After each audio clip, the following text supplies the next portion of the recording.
encampment here in Hong Kong's Admiralty District is pretty much status quo, what it's looked like for much of the last 2 months. It has not been affected.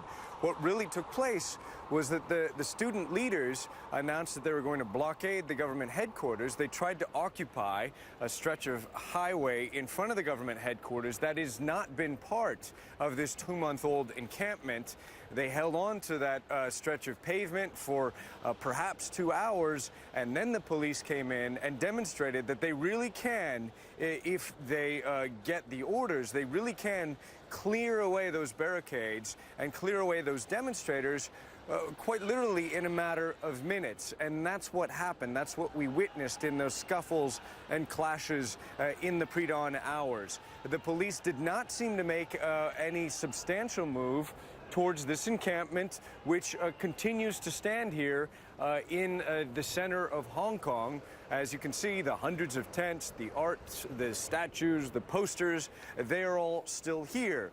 And what we've seen now in the course of the last week, Rosemary, is 2 moves by the police to clear out protesters. One situation taking place in the commercial district of Mong Kok last week, where there had been an encampment also for 2 weeks. The police succeeded after several days in completely clearing away the demonstrators there, though we have reports of more arrests taking place there overnight.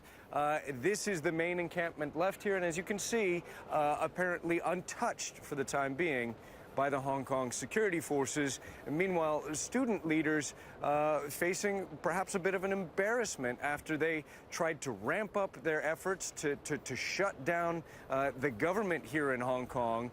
And the security forces very much demonstrated that that would not be an action that would be tolerated. Rosemary. Yeah, and Ivan, at that other site, we saw police move in rapidly and remove that barricade that had been put up by the protesters, and then they withdrew. How likely is it that they'll do that again, and what do protest leaders plan to do next here? That's a very good question. You know, there has been a test of wills, of patience that has been taking place here, this drama playing out for more than 2 months now.